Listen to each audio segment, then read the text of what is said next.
Bien. Je vais commencer cette petite introduction par des remerciements. D'abord, je vous remercie toutes et tous d'être là ce soir, d'avoir assisté à cette journée qui a été très riche en différents moments. Il y a eu nombreuses rencontres one-to-one qui se sont organisées. Il y a eu plus de monde que l'année dernière. Je n'ai pas encore les décomptes, mais je sais qu'on est au-dessus du trafic de l'année dernière. Il y a eu des plénières qui ont été, de tous les échos que j'ai pu avoir, des plénières qui étaient très riches en contenu, avec des choses qui étaient beaucoup plus concrètes que l'année dernière. Et c'est peut-être le maître mot. C'est-à-dire qu'on est passé du stade de la réflexion, où Partenaire VIP était l'année dernière, où nous avions des partenaires, des VAR, des intégrateurs, des hébergeurs, des revendeurs professionnels qui se posaient la question du cloud. Maintenant, la question ne se pose plus. La seule question qui se pose, c'est comment on fait démarrer le business. Donc on est rentré, pas encore dans une phase de maturité, mais au moins de prématurité de l'activité, avec de l'argent à faire pour toute l'industrie et pour les partenaires informatiques et télécoms. Et ça tombe bien, parce que IDC nous a annoncé quand même des nouvelles qui n'étaient pas très gaies sur le marché global de l'informatique, puisqu'ils annoncent une baisse de ce marché pour 2013. Cependant, le cloud et le SaaS sont des marchés qui vont porter la croissance. Et nous nous trouvons donc dans cet univers, et nous allons pouvoir tous en profiter. Je voulais aussi remercier tous nos sponsors d'avoir soutenu cet événement, en particulier les sponsors qui étaient fondateurs, les sponsors fondateurs de l'année dernière, comme IBM, Aslan et Arrow, qui nous ont soutenus dès le départ, qui étaient les grands sponsors de Partenaire VIP 2011. Je voulais remercier aussi toute l'équipe de Compubase et de Partenaire VIP qui a fait que cet événement puisse se tenir. Et puis aussi tous les fournisseurs qui nous ont aidés à monter en puissance cet événement. Nous sommes passés aujourd'hui dans un monde d'usage, et on le verra dans les années qui vont venir. Ce sont les usages qui portent le cloud et bien sûr le SaaS. Et donc c'était très utile pour nous d'organiser cette conférence où vous allez pouvoir voir à la fois des providers, ce qu'on appelle les cloud builders, des gens qui fournissent des solutions, mais aussi des sociétés qui sont des sociétés historiques, comme IBM, qui était présent dans l'informatique depuis de très nombreuses années, mais des nouveaux acteurs qui arrivent et qui chamboulent un peu l'activité. Et je pense qu'il est intéressant de connaître leur avis sur cette évolution. Alors, est-ce qu'il s'agit d'une révolution ? Non, je dirais plutôt qu'il s'agit d'une mutation de notre industrie. Et comme dans toute mutation, on sait qu'il y a des gens qui arrivent à muter et d'autres qui n'y arrivent pas. Je pense que la sélection naturelle fera son œuvre, mais je pense que la prise de conscience est générale, qu'il faut avancer, qu'il faut fournir aux clients des solutions qui sont scalabilisées par rapport à leurs besoins et bien sûr s'appuyer sur des vrais professionnels. Et c'est pour ça que nous avons conçu cette table ronde, pour que des professionnels historiques ou nouveaux vous donnent leur point de vue par rapport à leur vision des années qui viennent et surtout de leur position par rapport au channel. Voilà. Je vous remercie donc et je laisse la parole à Frédéric Simotel pour pouvoir commencer cette table ronde. Frédéric, bienvenue.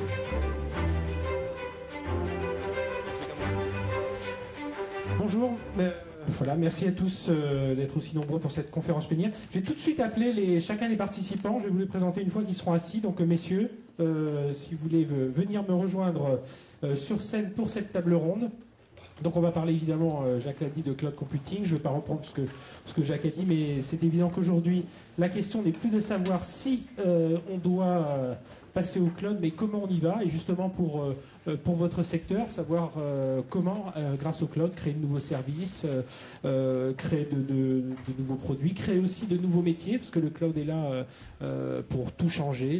On change aussi de modèles économiques. Donc voilà, alors ce soir, on va essayer de dépeindre un peu le panorama du marché avec les acteurs présents ici qui sont tous des acteurs importants du cloud computing et je vais d'ailleurs vous les présenter tout de suite. On fera à la fin de cette séance quelques questions-réponses. Donc voilà, donc si vous avez des choses à leur demander ou alors des réflexions, des commentaires à apporter, n'hésitez pas à vous manifester. Ce sera aux alentours de 17h. Pardon. Alors, ils ne sont pas tout à fait dans l'ordre, donc je vais démarrer avec le premier invité, qui est le deuxième. Donc, vous le connaissez certainement, c'était Patrick Stark. Il a été PDG de Compaq, DG d'HP France. Il était récemment l'une des pièces maîtresses en Europe de CA Technologies. Et puis, il a rejoint récemment l'une des deux initiatives de cloud souverain qui s'appelle CloudWatt, dont il est le directeur général aujourd'hui. Donc, CloudWatt, dans lequel participent Orange et Thales. On va un peu comprendre un peu comment tout ça se décline. Bonjour Patrick, bonsoir. Deuxième invité, juste à côté de Patrick. Alors, il travaille chez IBM. Alors, je crois que beaucoup d'entre vous ici, quel est le seul qui n'a pas travaillé chez IBM? Philippe et Pierre, voilà. Il y a beaucoup, IBM a formé beaucoup de cadres aujourd'hui de l'IT. Donc il a bâti l'organisation Cloud Computing d'IBM en Europe. Il a aussi travaillé sur l'offre de transformation des infrastructures des entreprises. Il est aujourd'hui responsable de la stratégie du développement cloud chez IBM. Et il va notamment peut-être nous parler aussi de cette initiative qui a été ouverte il y a quelques semaines à Montpellier. C'est l'un des 7 grands data centers mondiaux d'IBM. À Montpellier. Donc Christian Fontaine, bonjour. Absolument, bonjour. Troisième invité, c'est lui aussi une figure de la profession et même de notre économie en France, puisqu'il a dirigé il y a encore quelques mois, il était derrière la tête de Sogeti. Aujourd'hui, il se lance dans vraiment un nouveau défi et il va nous expliquer pourquoi et quelle est l'origine de ce défi. C'est la deuxième offre de cloud, ce qu'on appelle le cloud souverain. La société s'appelle Numergy. Elle a été bâtie aux côtés de Bull et d'SFR. Philippe Tavernier, bonjour. Bonsoir. Oui. Quatrième invité occupe forcément une place de choix dans le cloud computing en France, en Europe et dans le monde. À la fois opérateur télécom, fournisseur de services et tout un tas de choses à côté. On va justement voir si justement être un opérateur c'est important aussi dans cette partie cloud computing. Il est aujourd'hui directeur de la division Global Solutions Services d'Orange Business Services. Didier Jaubert, bonsoir. Voilà. Bonsoir à toutes et à tous. Vous cherchez tout au bout, mais vous êtes là. Cinquième invité, un profil différent de nos invités. C'est pas tellement un acteur des infrastructures cloud en tant que tel, mais il travaille au cœur du cloud. Salesforce fait d'ailleurs partie de ces acteurs nés avec ce cloud, dont la raison d'être est le cloud computing. Alors avec lui, on va forcément parler du rôle des éditeurs de logiciels, du rôle de tous ceux qui font des applications dans cet univers du cloud. Alors, il est aujourd'hui vice-président Europe de Salesforce. Emmanuel Obadia, bonsoir.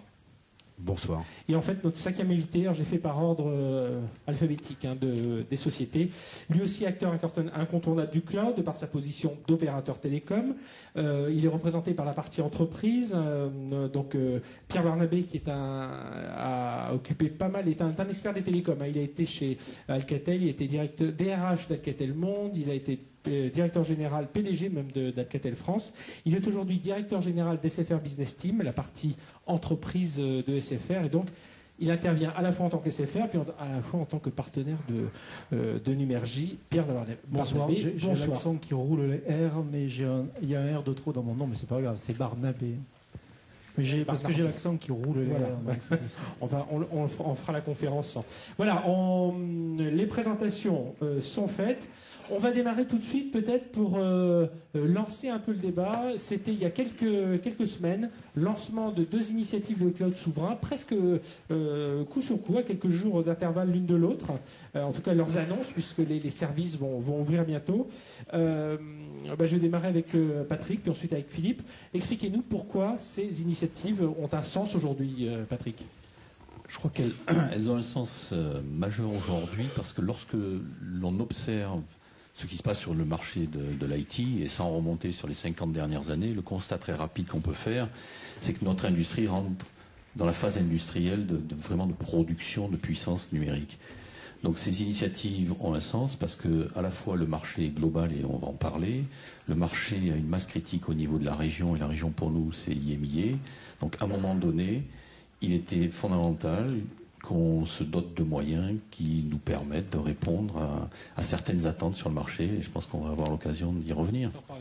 Philippe Tavernier, il faut forcément que ce soit l'État qui soit un moteur de tout ça pour avoir ces offres de cloud. La réponse est peut-être un peu non, parce qu'on a des acteurs qui le font sans, mais voilà, quel rôle faut donner à l'État autour de ça?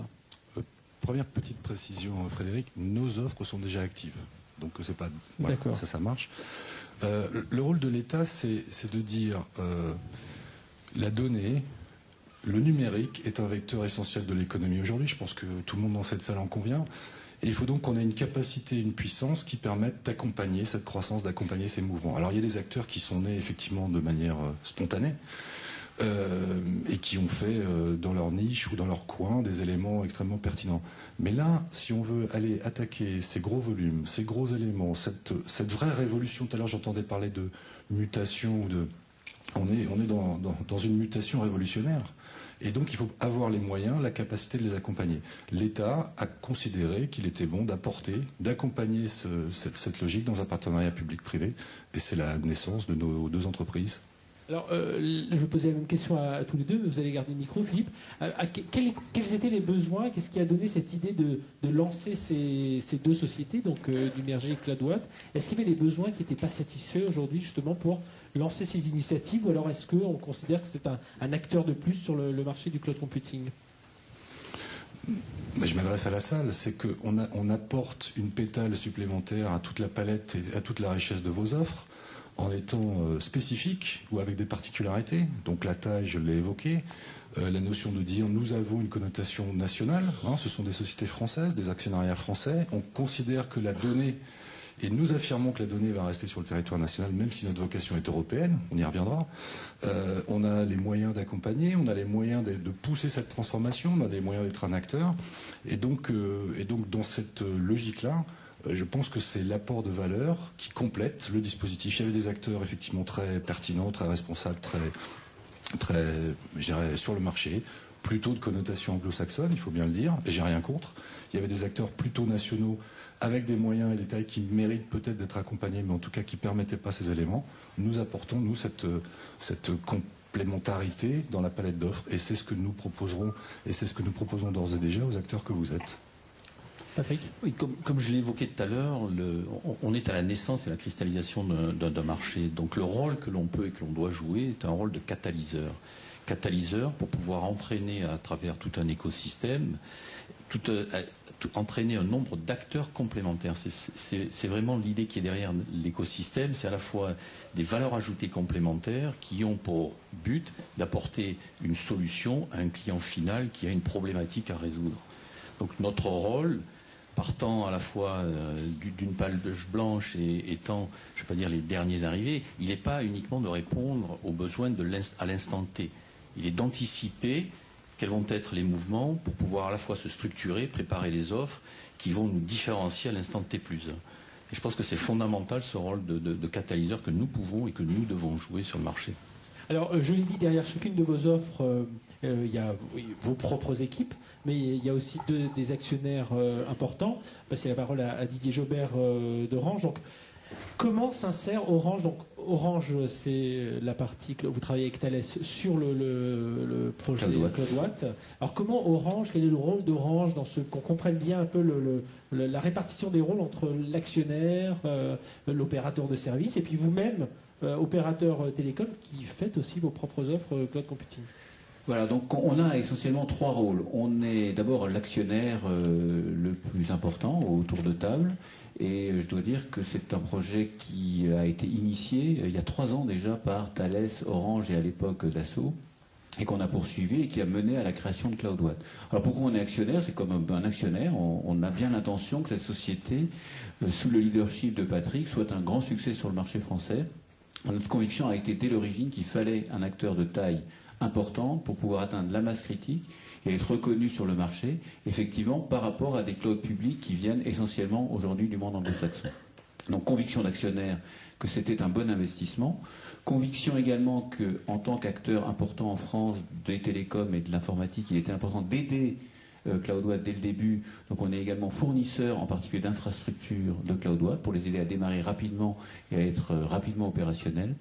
Et puis on est surtout un client, c'est-à-dire que nous-mêmes avons développé des offres depuis maintenant 2-3 ans, mais l'idée c'est de reposer sur une infrastructure low cost, open source, qui nous permet d'atteindre des niveaux de prix très performants pour pouvoir poser dessus nos offres de cloud, et j'y reviendrai probablement tout à l'heure, de type collaboration unifiée as a service, de type contact center as a service. Donc toute l'idée c'est d'avoir une complémentarité entre un grossiste, très efficaces, très performants, et des offres à forte valeur ajoutée que le groupe Orange mettra au-dessus.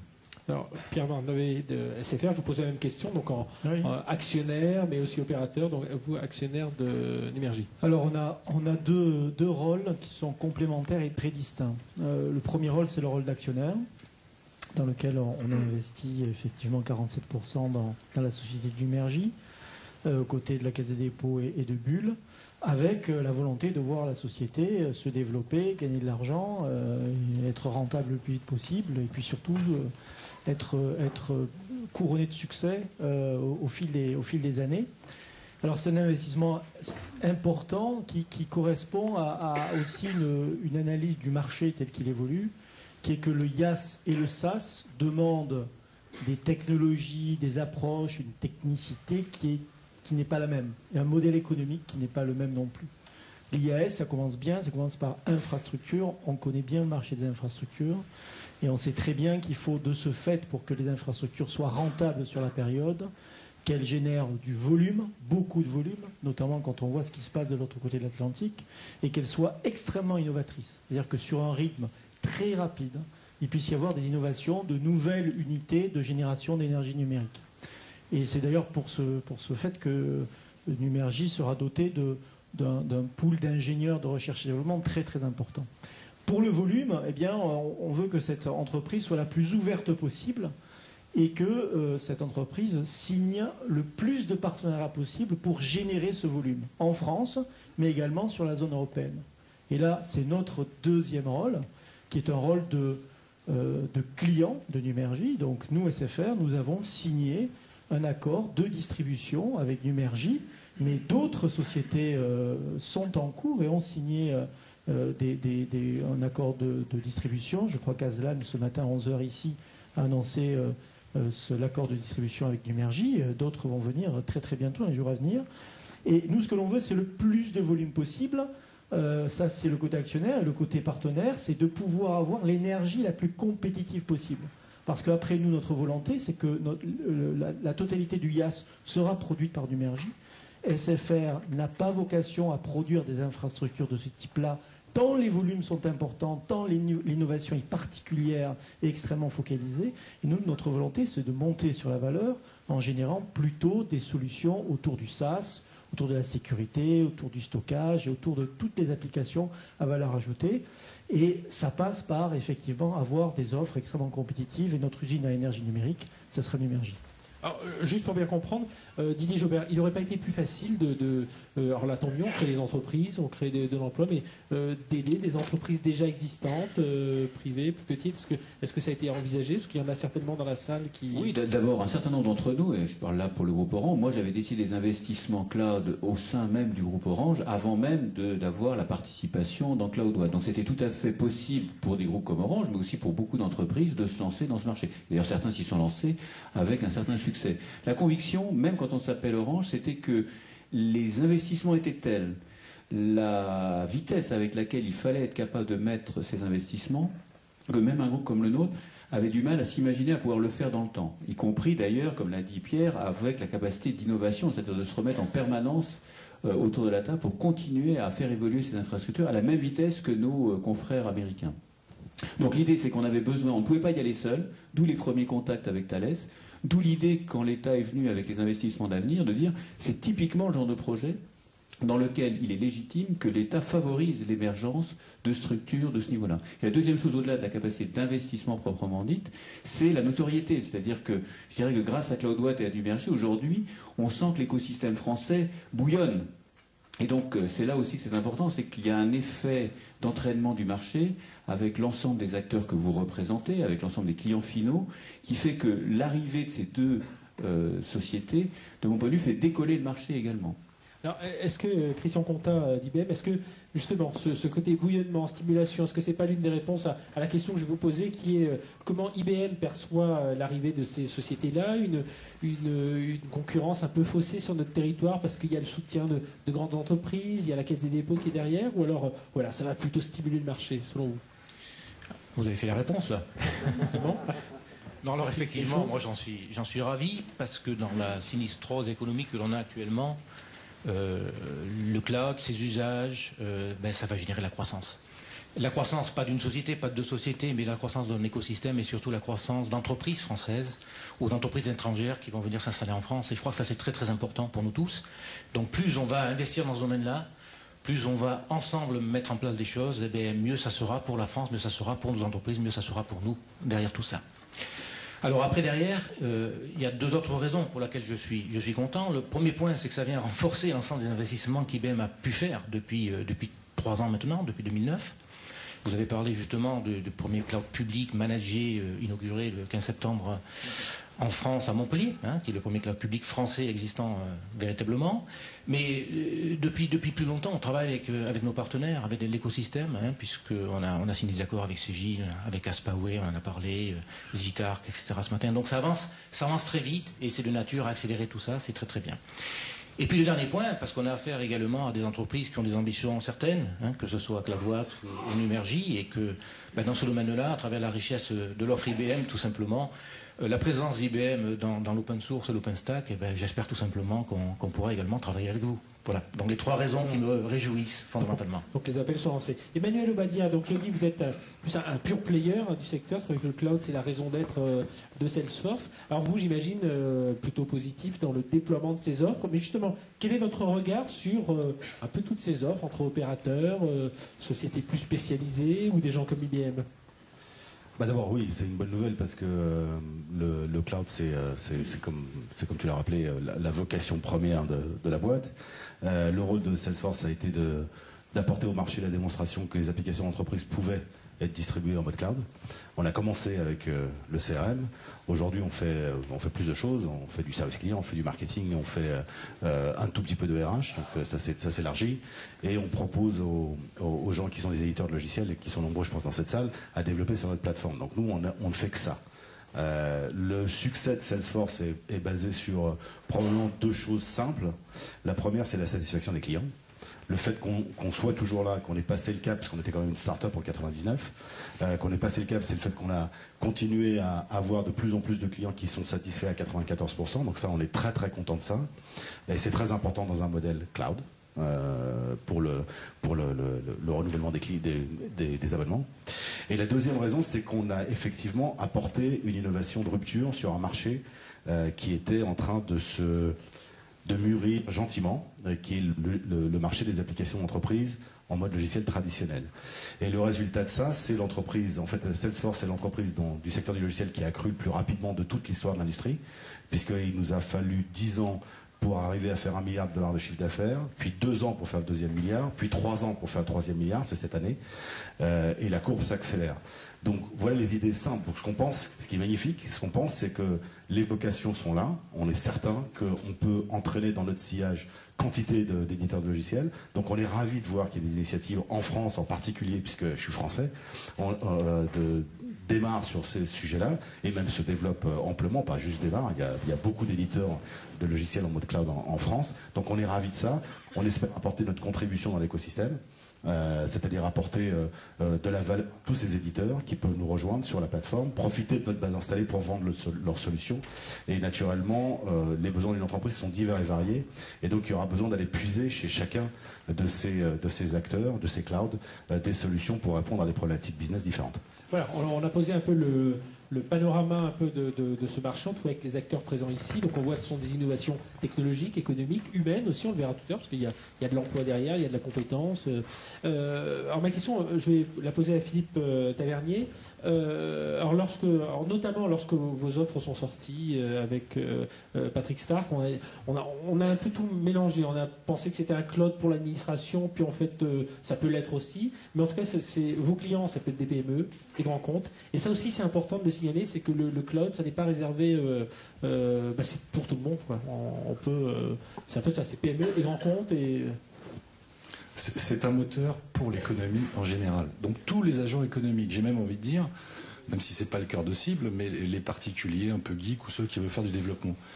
J'ai lu effectivement la même chose en disant que dans notre corbeille de naissance, nous aurions tout de suite tous les contrats publics. Il faut arrêter de rêver. Ça serait merveilleux. Honnêtement, j'adorerais, mais ce n'est pas le cas. Il y aura des appels d'offres au rythme de l'évolution des besoins de ces administrations.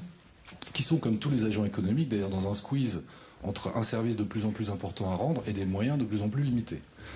J'ose espérer que la rapidité dont on parle fera qu'effectivement, à un moment donné, le cloud public sera un élément de choix qu'ils expérimenteront et sur un certain nombre de domaines. Mais en tout état de cause, nous adressons tous les acteurs et au premier chef les agents économiques du marché privé, donc les TPE, les jeunes pousses, les PME, les grands groupes, qui sont eux aussi dans leur transformation, dans l'appropriation de ces nouveaux sujets. Et je le redis encore une fois, notre vocation est d'être un fournisseur d'énergie partout, de manière simple, de manière sécurisée, flexible, en pay-per-use. C'est valable de manière, j'ai envie de dire, universelle. Donc voilà notre mission, clairement. Patrick, sur ce côté PME grand compte, j'imagine que vous allez compléter ce que... Oui, tout à fait. Je pense que le fait que l'on adresse le marché dans sa totalité, dans sa globalité, c'est évident. Et j'aurais tendance à dire, heureusement que l'on n'a pas un marché privilégié, réservé, parce que pour ceux qui ont œuvré dans cette industrie pendant quelques décennies, on sait où ça mène. On sait où ça mène. Si vous n'êtes pas dans un processus de mise en concurrence, il n'y a aucun avenir.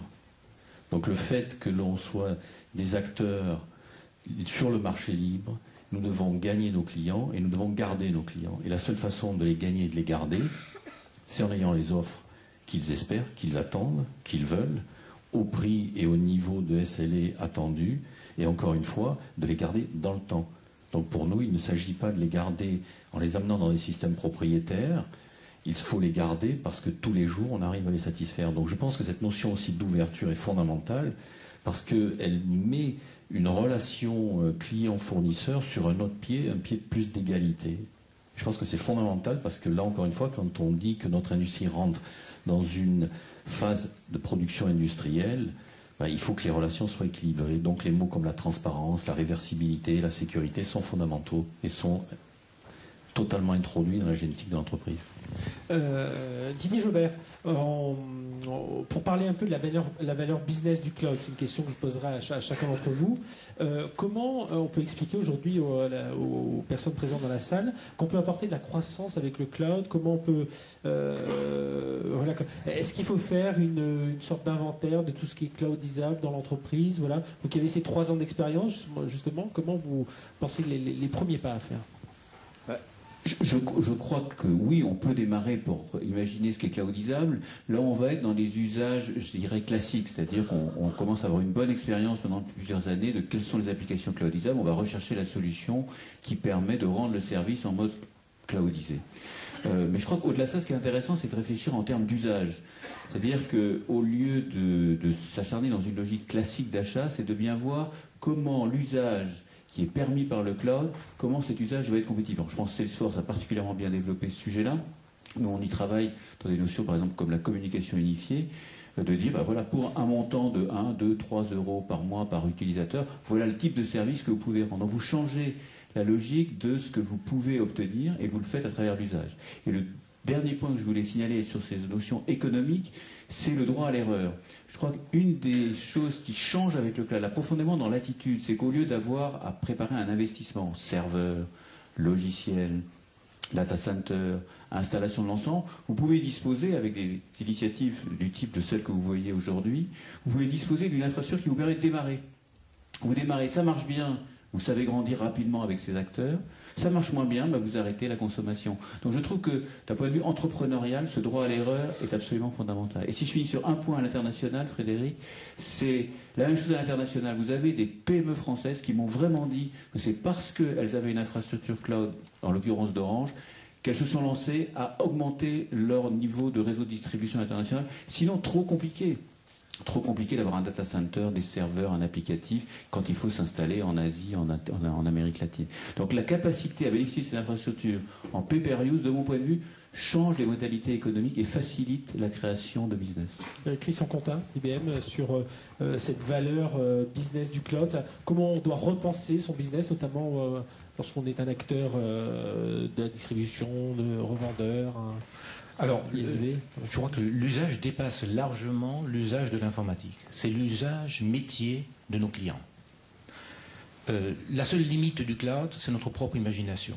Alors, pourquoi pourquoi vous allez me dire, mais pourquoi le cloud va permettre de transformer le métier de vos propres clients? En fait, il y a 5 leviers fondamentaux. Le premier, bien entendu, c'est avoir une efficacité coût-valeur très importante et très directe. Le second, c'est pouvoir s'adapter au business. C'est-à-dire que quand vous innovez, quand vous lancez un nouveau business, un nouveau service dans la distribution, dans l'automobile, vous commencez petit et vous devez finir gros. Il faut s'adapter à cela. Mais même quand vous commencez petit et vous finissez gros, ce qui se passe souvent, c'est que le monde évolue autour de vous, le marché évolue. Donc vous devez, en plus de cela, vous adapter dans ce que vous proposez en termes de valeur à vos propres clients finaux dans l'automobile. Et donc l'adaptabilité au marché est le 3e levier clé du cloud. Le 4e levier, c'est l'adaptabilité du process proprement dit. C'est-à-dire que, imaginez ce que vous pouvez faire sur un site d'e-commerce si vous connaissez les habitudes de la personne qui est connectée. Si vous savez qu'elle va aller, après avoir regardé votre site, dans votre magasin, vous pouvez le guider dans tel ou tel domaine. Et donc le changement de process directement n'est possible que grâce au cloud, grâce à la rapidité du cloud. Donc, dans tout cela, et la connexion à l'écosystème, s'assurer que vous avez un écosystème de partenaires qui est totalement lié avec vous, s'assurer que vos fournisseurs savent très précisément quels produits se trouvent dans votre magasin. Le cloud va permettre la visibilité de tout ça à l'usage, en temps réel, à chacun de vos partenaires dans votre écosystème, que ce soit commercial ou que ce soit au niveau fournisseur. Donc ça, ce sont les leviers du cloud en termes de business. Je crois que ce qui est important, c'est qu'on dépasse largement maintenant le cloud en tant qu'informatique. Le cloud est en train de révolutionner le business. Nous voyons apparaître aujourd'hui en France des startups, des nouveaux entrants, qui se positionnent différemment, tout simplement, en termes de chaîne de valeur grâce au cloud computing. Et ça, on va le voir apparaître de plus en plus. C'est toutes les études que l'on a maintenant. On est en train de se diriger d'un cloud qui était finalement informatique à un cloud qui est véritablement une valeur business pour l'entreprise.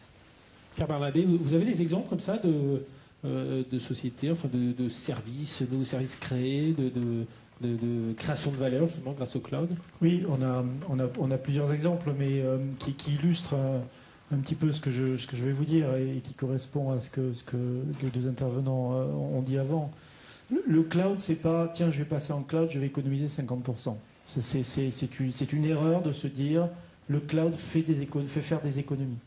Le cloud, c'est un vrai changement fondamental dans le fonctionnement de l'entreprise qui apporte beaucoup de flexibilité, beaucoup d'agilité et de l'efficience du coup.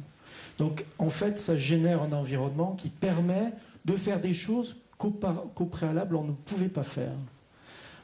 Parce qu'on gagne en flexibilité, parce que les process sont plus rapides, parce qu'on opexise ce qu'on avait capexifié, parce qu'on fluidifie ce qu'on avait rigidifié, et parce qu'on va conquérir des frontières qu'on n'arrivait pas à conquérir. Je prends l'exemple de Salesforce. Le succès de Salesforce, il vient du fait que c'est un environnement logiciel extrêmement flexible et souple, qui, si on compare à ce qui existait il y a 5 ou 10 ans dans des veines comparables, était beaucoup moins simple d'utilisation, beaucoup moins adaptable et beaucoup moins adopté aussi. Et ça, c'est pour toutes les applications. Et l'environnement en mode cloud, il permet aux entreprises, et là j'en reviens à des exemples, notamment à des PME, de pouvoir changer d'applicatif pratiquement sur un mode trimestriel si elles le souhaitent. C'est-à-dire que l'environnement de stockage des données, par exemple les données autour de la gestion de leur comptabilité, les données sont stockées quelque part, mais l'environnement applicatif qui permet de les faire vivre est en mode cloud. Si l'application en cours ne correspond pas à l'efficience que veut l'entreprise, ou si l'entreprise se développe à l'international et préfère avoir des applications traductibles dans les différentes langues, elle peut changer d'application de manière très simple et très flexible. Ce qui n'est pas le cas aujourd'hui dans l'informatique, on va dire classique, où parfois, et c'est souvent d'ailleurs la difficulté pour l'ensemble du monde d'évoluer dans le cloud, pétrifiait pratiquement les systèmes dans plusieurs années, voire plusieurs dizaines d'années d'applications, et en plus on en rajoutait, plus on en crée ces applications. Manuel? Oui, je voulais rajouter un mot parce qu'on est entre nous, là, on est dans l'industrie, donc on peut se dire les choses plus directement peut-être. D'un point de vue marché et utilisation des entreprises, commençons par le consommateur. Vous, en tant qu'individu, vous avez vu votre attitude changer vis-à-vis des outils que vous utilisez. Vous avez tous un portable. Ce portable, il se connecte sur Internet. Vous faites énormément de choses avec, notamment, vous allez sur les réseaux sociaux. Et donc, quand on regarde les tendances de fond du marché, ce sont 4 forces qui viennent changer fondamentalement la façon dont les entreprises consomment de l'informatique. C'est la mobilité, ce sont les réseaux sociaux, c'est le cloud, et c'est un mélange entre l'analytique et ce qu'on appelle le big data, c'est-à-dire qu'est-ce que vous faites avec l'ensemble des données à l'extérieur de l'entreprise qui touchent vos clients et qui concernent vos clients. Donc ça, c'est amené à changer fondamentalement la façon dont les entreprises conçoivent leur front office, tous les applicatifs qui touchent leurs propres clients, leurs fournisseurs, leurs partenaires, leurs collaborateurs. Donc ça, c'est la tendance de fond du marché.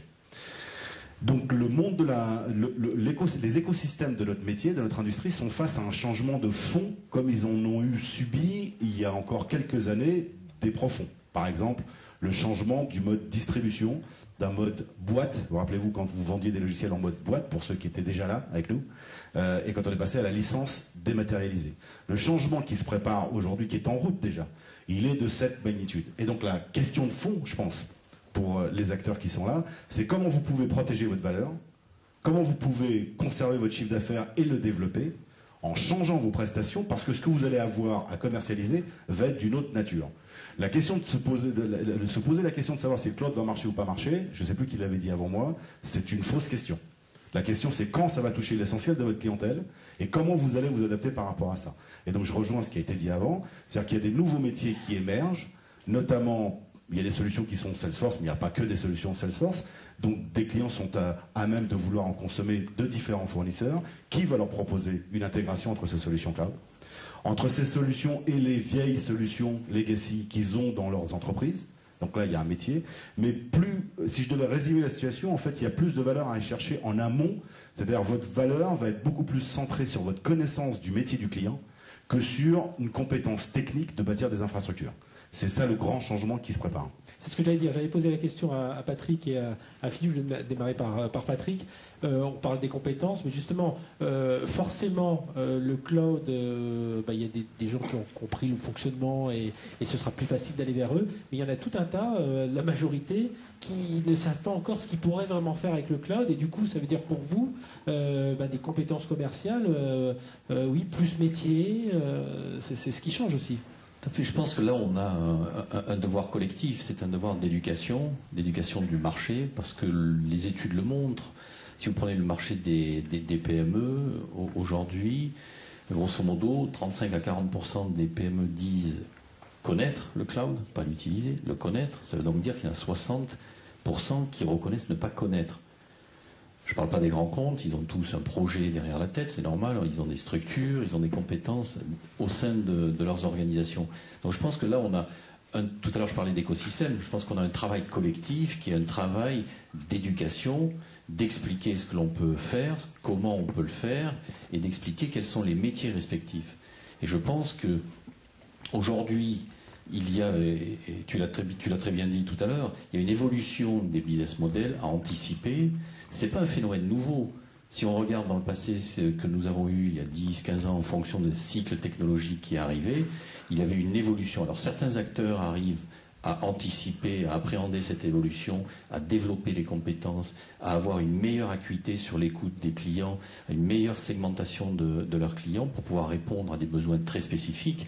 Force est de constater qu'aujourd'hui, au niveau des couches d'infrastructure, plus on avancera, plus on aura une consumérisation de ces couches basses de l'infrastructure. Et qui dit consumérisation dit marché à grand volume, marché de masse, et qui dit marché de masse dit aussi, pour pouvoir répondre avec les bons coûts, avoir les coûts les plus bas. Donc certains choix technologiques s'imposent, et c'est le marché qui s'ouvre, et je pense qu'il y a de la place pour tout le monde aujourd'hui face à un marché qui commence simplement à prendre conscience des évolutions de business model que l'on peut avoir avec le cloud. Alors, Philippe Tavernier, des évolutions de business model, mais aussi il y a un autre aspect, je n'ai pas entendu ce terme-là encore, c'est l'élasticité aussi du cloud. Là aussi, c'est même si on connaît bien le cloud, c'est toute ce côté aller-retour, enfin, oui, ce qu'on appelle l'élasticité du cloud, quoi, de pouvoir grossir quand on a besoin, puis revenir à des besoins plus modestes. Didier l'a dit tout à l'heure. Oui. Hein. C'est formidable parce qu'aujourd'hui on peut se planter. Alors on peut réussir massivement. Et d'ailleurs, ces nouveaux entrants, ces nouvelles start-up Leur terrain de jeu, c'est pas la commune ou le département ou le pays, c'est directement le monde. Le monde tout de suite. Vous êtes deux dans un garage, mais avec cette capacité, vous vous focalisez sur le métier, c'est tout de suite le monde. Donc les PME qui ont déjà mis une dizaine d'années, etc., se disent mais comment on peut bouger vite? Sauf que là, on retombe dans ces questions. Oui, mais attention, on est calcifié, on a des serveurs, on a ceci, on a acheté. Bon. Donc il y a ce progrès à faire. Et en tout cas, la proposition de valeur que nous tous, nous avons apportée, là aussi Patrick l'a dit, il y a un peu de pédagogie, mais je pense qu'elle repose sur nous, bien sûr. Hein, il faut qu'on fasse l'awareness du système. Mais vous êtes en proximité des clients. C'est vous qui serez contents quand ils seront en meilleure santé parce que vous leur aurez apporté le discours et l'accompagnement dans leur succès.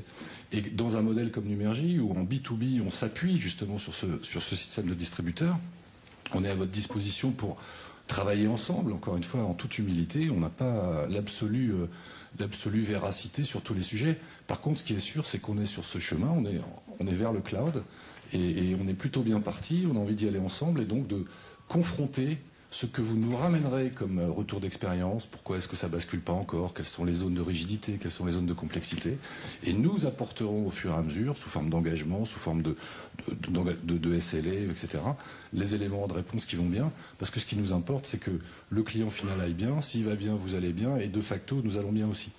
Donc dans toute cette chaîne, nous sommes spécialisés sur un sujet, un seul, c'est le carburant, c'est l'énergie, c'est l'électricité, enfin prenez l'image que vous voulez. Nous ne nous occupons que de ça. Et c'est à vous de travailler les usages, parce qu'en fait, la valeur, elle découle effectivement des usages et de l'utilisation. Nous vous garantissons un carburant bon marché, sécurisé, qui marche dans tous les véhicules, et qui permet à chacun d'avoir la meilleure plateforme pour aller là où bon lui semble et là où aussi loin il veut aller. Donc voilà ce qu'on doit faire tous ensemble, dans un monde qui... Alors, est-ce qu'il est en mutation, en révolution? J'en sais rien. Mais ce matin, j'étais là de bonne heure, donc je voyais effectivement IDC dire c'est quand même la morosité. Il se trouve que le cloud est effectivement non seulement un fort producteur de slideware, de contenu journalistique en ce moment, ça c'est très bien, mais il faut maintenant que ça soit un vrai contenu business. Donc, expérimentez, testez, cassez-vous la figure sur un ou deux sujets, au moins on aura appris, au moins on aura du concret pour dire la prochaine étape. Pas de souci, c'est une vraie réalité et c'est vraiment dans l'économie. Voilà ce que je pense nous devons apporter à l'ensemble de l'économie. Des bonnes nouvelles, c'en est. Si on pouvait vendre plus de journaux papier grâce au cloud, on en parlerait encore plus. Rassurez-vous. Emmanuel. Et puis après Didier Jobert. Mais tu peux vendre beaucoup plus de journaux, peut-être pas en mode papier, mais beaucoup plus de journaux de toute façon. Ça, on en est persuadé. Je voulais juste ajouter un commentaire. Je pensais qu'il fallait apporter un élément conjoncturel dans la discussion, parce qu'on est dans un contexte, globalement, IDC nous a peint une photo peu réjouissante pour l'IT en France, mais plus globalement, au niveau de notre économie, c'est pas une forte croissance. Je pense que ça joue sur l'adoption du cloud. Parce qu'on a affaire à des entreprises qui sont en recherche de cash. Le cash va être de plus en plus difficile à trouver. On a déjà vécu ça en 2008, hein, c'est pas la première fois. Et donc, être capable de faire des investissements en avance de phase sur tout ce qui est, tu le soulignais tout à l'heure, OPEX, ça va pas être vraiment possible. Donc on a une opportunité conjoncturelle d'offrir à des entreprises un moyen de pouvoir innover, de pouvoir aller se développer sans avoir à faire des investissements upfront, en amont, très important. Donc je pense que cette conjoncture va favoriser auprès des entreprises, et tu demandais, et les plus petites, en particulier les plus petites, parce qu'elles sont très fragiles, elles n'ont pas d'équipe informatique, donc elles ont énormément besoin, elles aussi, d'avoir la même chance que les grandes, et c'est bien l'opportunité du cloud, c'est même si je suis une petite entreprise, je peux utiliser des infrastructures, des solutions qui sont mises en œuvre par les meilleurs du marché. Parce que là, on voit les acteurs qui sont en présence, c'est quand même des gens qui savent de quoi ils parlent en termes de mise en œuvre. Donc je pense qu'il faut qu'on y intègre un élément conjoncturel qui est que ça va s'accélérer là, maintenant, très vite. Christian Contat, puis... Oui, je crois qu'il y a un point qui est, à mon avis, très important pour l'ensemble des personnes présentes ici, qui représente finalement l'écosystème cloud français.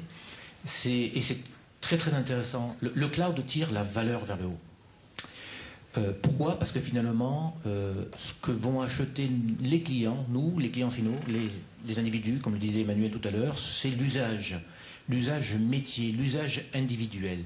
Ça veut dire que chacun d'entre nous est tiré vers le haut en termes de valeur par rapport à son propre métier. Les personnes qui produisent des logiciels vont devoir aller vers les business process de leurs clients. Les personnes qui produisent des infrastructures vont devoir comprendre le métier des fournisseurs de logiciels. Les personnes qui sont dans l'infrastructure même vont devoir savoir ce qu'est le service et l'usage. Donc, nous devons tous être tirés par la valeur. Et la valeur va permettre de créer des choses nouvelles. Le second point clé, c'est il faut aller vite. on n'est pas seul dans ce monde. Hein. Le cloud et les usages, c'est quelque chose qui n'a pas de frontières. Et donc, de ce point de vue, ce type de manifestation existe dans tous les pays aujourd'hui. Et ce que l'on doit faire tous ensemble, et je suis content qu'on soit réunis ici, c'est qu'on accélère notre propre transformation, votre propre transformation. Notre rôle pour IBM, c'est d'accompagner votre transformation pour aller plus vite. Un fournisseur de logiciels va devoir aller plus vite dans le monde de SaaS, l'industrialiser plus vite, en vendre plus, aller sans frontières par rapport à tout ça. Donc notre rôle n'est pas que de créer. Notre rôle, c'est une question de rapidité, parce qu'on sait maintenant que les décisions se prennent très très vite quand elles ont du sens. Il y a des partenaires qui vont vous aider à fournir ces couches d'infrastructure sur lesquelles vous allez pouvoir bâtir ensuite vos propres couches de valeur ajoutée. Et là, je crois qu'il ne faut surtout pas avoir de complexe. J'étais en Asie et un groupe comme Wipro, par exemple, fait appel à Orange Business Services pour sa couche d'infrastructure. Donc vous voyez que ce n'est pas un petit acteur indien, et pourtant eux-mêmes se disent finalement la couche d'infrastructure, on a bien envie d'utiliser plutôt un opérateur d'infrastructure pour le faire, et nous on va se concentrer sur l'application, la tierce maintenance, etc. Deuxième modèle possible, c'est que vous avez déjà évolué vers des services cloud, mais votre problème c'est de les diffuser. Et là on a beaucoup réfléchi en particulier au marché des pros, on a créé un portail qui s'appelle le Cloud Pro. Aujourd'hui c'est 50 000 clients, c'est une grosse dizaine d'applications, dont celle de Salesforce pour le marché pro, qui permet d'associer vos applications avec ce marché et bénéficier de cette espèce de notoriété que peut représenter le Cloud Pro. Et je crois un dernier sujet qui est intéressant quand on est opérateur de télécom. Vous savez que la plupart des services cloud sont accessibles par Internet. On a pensé en tant qu'opérateur que c'était aussi intéressant pour des services particulièrement critiques de les combiner avec les réseaux privés. Et donc l'idée, c'est de proposer à un certain nombre d'entre vous qui ont des applications déjà cloudisées, de les rendre disponibles à l'ensemble des utilisateurs des réseaux privés d'Orange. Donc ça vous donne une base installée énorme dès l'origine, et ça vous permet de fournir le service cloud que vous avez dans un mode, je dirais, professionnel de haut niveau, puisque à ce moment-là, vous bénéficiez d'un réseau intégralement sécurisé, avec une performance monitorée, et donc une sécurité de bout en bout complète. Donc voilà 3 idées pour que les changements nécessaires se fassent à votre bénéfice et non pas à votre détriment. Alors, on arrive à la partie suivante qui peut être un peu l'intégration du cloud avec l'existant. Pierre Barnabé de SFR Business Team, est-ce qu'on a intérêt aujourd'hui à faire appel à plusieurs acteurs du cloud? Est-ce que tout ça peut fonctionner? Est-ce que c'est censé de réfléchir comme ça? Alors, sur l'intérêt pour les entreprises dans de taille PME, c'est d'avoir in fine un interlocuteur qui soit capable de s'occuper de toute la mouvance numérique, télécom, informatique, sécurité, stockage. Qu'ensuite cet interlocuteur s'interface avec d'autres partenaires pour fournir cet environnement numérique, bien sûr. Mais l'interface vis-à-vis notamment des PME qui ont rarement des DSI. Souvent le DSI, c'est le directeur général, le patron des achats ou un des directeurs opérationnels, au mieux, puisse avoir un interlocuteur qui s'occupe de tout. Sachant que, et c'est pour ça que SFR se positionne très fortement dans le cloud, sachant que, pour moi, on a parlé de la sécurité. La sécurité, c'est un élément très important, mais pour moi, la sécurité ultime du cloud, c'est le fameux dernier mètre. C'est de s'assurer que toutes les données, toutes les applications qu'on a mis ailleurs que dans ces locaux soient accessibles à travers ce dernier mètre, dans les locaux de l'entreprise ou à l'extérieur, en France ou dans le monde. Et qui mieux qu'un opérateur, qui va devenir bientôt ce que nous on va appeler un cloud service provider, peut fournir cette solution. Donc je pense que pour des entreprises de taille plus petites que les grands comptes ou les grandes entreprises, avoir un interlocuteur qui après travaille avec plein d'environnements applicatifs et propose un portail d'applications pour les différents métiers qui traversent l'entreprise, métiers de comptabilité, de gestion des forces commerciales, etc. Ça me paraît essentiel. Mais vous allez voir que aussi les entreprises vont elles-mêmes fournir ou créer leurs propres applications ou aller chercher leurs propres applications. Parce que le monde va être de plus en plus ouvert. C'est-à-dire que nous, notre promesse, c'est vis-à-vis des entreprises de leur fournir une solution totale, globale, numérique, globale. Mais il est bien évident qu'à travers le monde web, Internet, etc., on va leur fournir une application sur la gestion RH, par exemple, mais je prends mon billet que 6 mois ou 1 an après, ils auront trouvé un truc RH en mode cloud beaucoup plus efficace, ils viendront le prendre. Et c'est ça aussi l'intérêt du cloud, c'est d'offrir beaucoup plus d'agilité, de flexibilité pour rendre le tissu économique plus efficient. Philippe Tavernier, est-ce que tout à l'heure, je reprends l'image du carburant. Aujourd'hui, on a des stations-service qui fournissent du carburant. On peut laver sa voiture, gonfler ses pneus, mais on peut aussi acheter sa carte téléphone, acheter à manger, à boire, tout ça.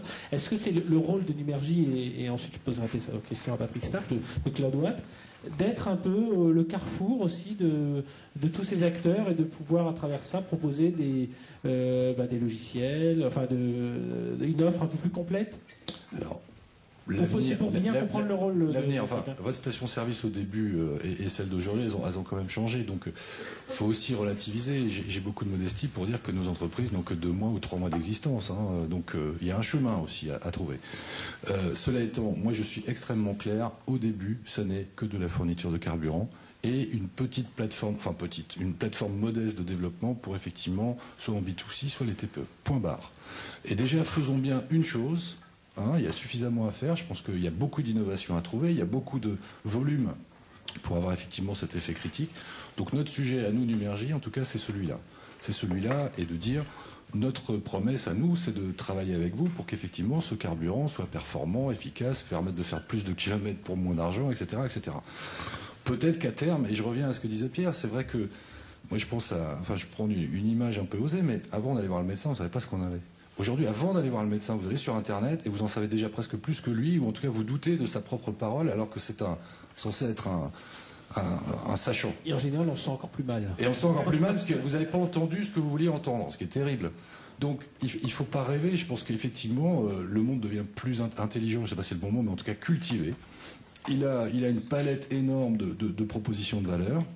Je reviens donc sur ce point de contact qui doit être effectivement le sachant, qui permette d'orienter correctement et de dire attendez, ça vous n'êtes peut-être pas encore mûr, ou au contraire là vous freinez de trop, etc.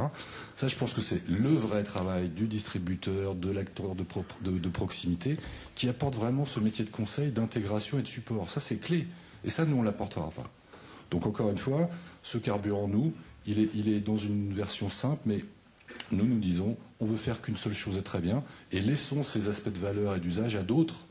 Je pense qu'il y a des choix qui sont clairs. Didier citait WePro, c'est quand même pas rien, de dire, voilà, là-dessus on préfère faire des choix stratégiques, et le carburant, on va le chercher ailleurs. C'est quand même extraordinaire.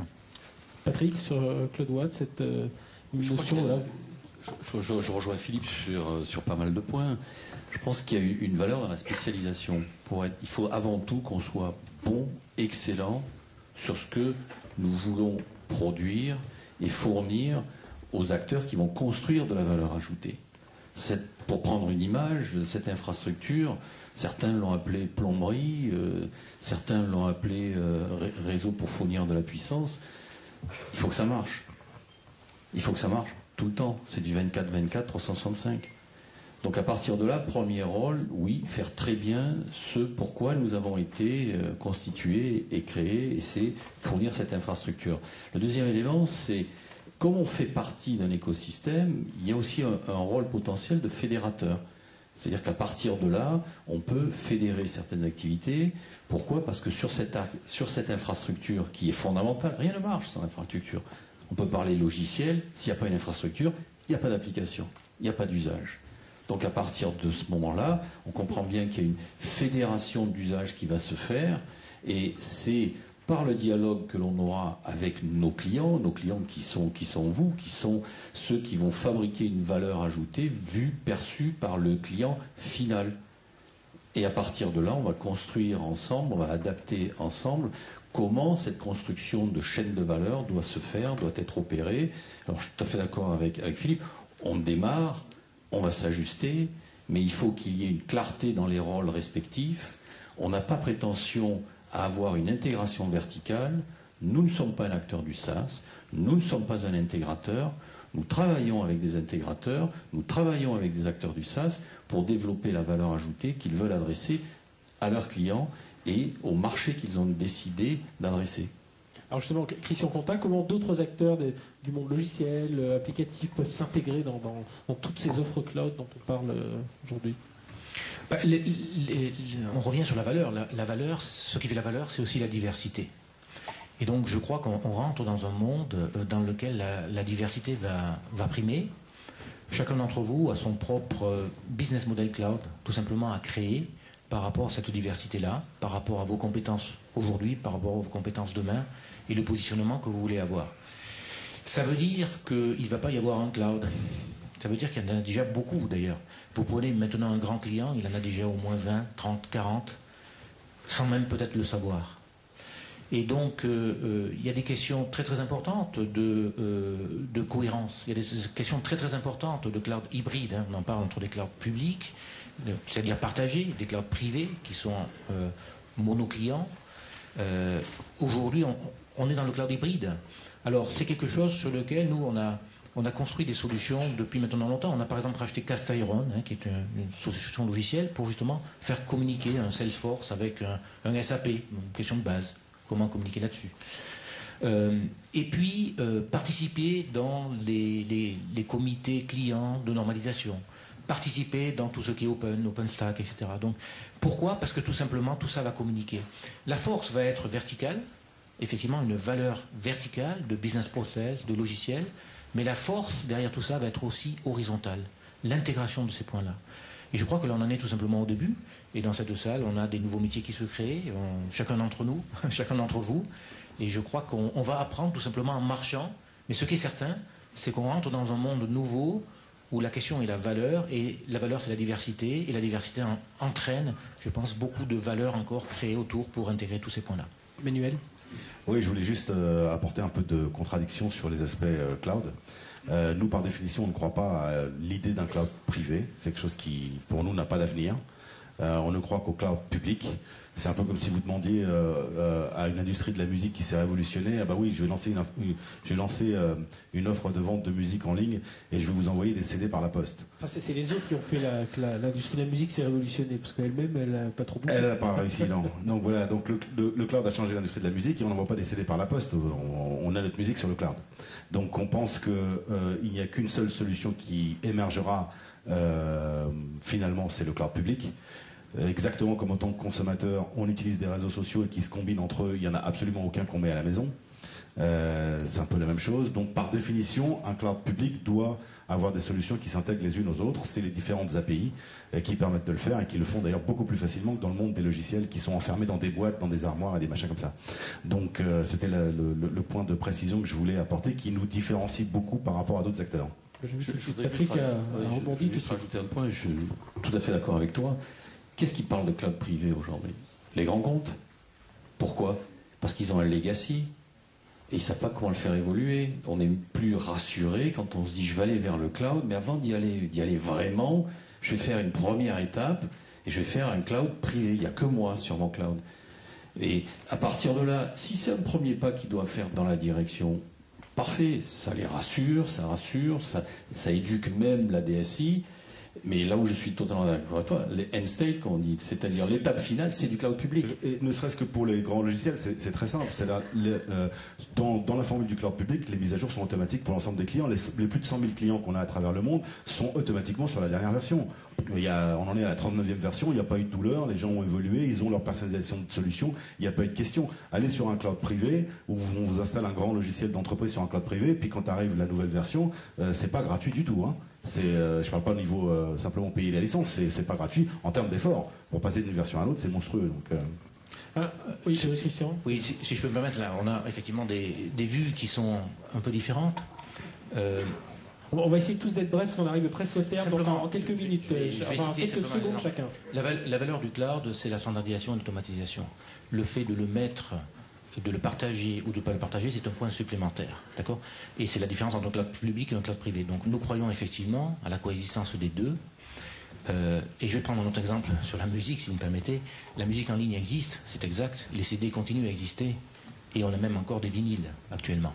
Donc je crois que la richesse de tout ça, c'est que le monde est complexe et sera complexe.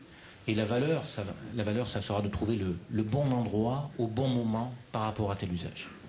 Pierre, rapidement. Non, mais sur le cloud public, je partage complètement. Alors, nous, on a un terme pour le cloud intermédiaire, là, juste une espèce d'antichambre avant de faire le grand saut, qui se trouve être un saut très agréable pour ceux qui l'ont fait, mais on appelle ça cloud privatif, où effectivement on stocke les données avec les serveurs qui appartiennent à l'entreprise dans un autre endroit avant qu'effectivement les serveurs disparaissent et ça soit mis dans des serveurs communs qui sont équipés par du IBM, du HP, enfin tout type de solution.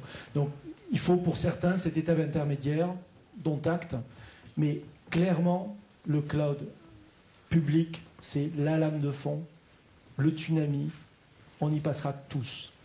Allons-y le plus vite possible. Un tout dernier mot, on a parlé rapidement tout à l'heure d'ouverture vers l'international, vers l'Europe. Didier Jobert, le cloud, c'est aussi un moyen. Voilà.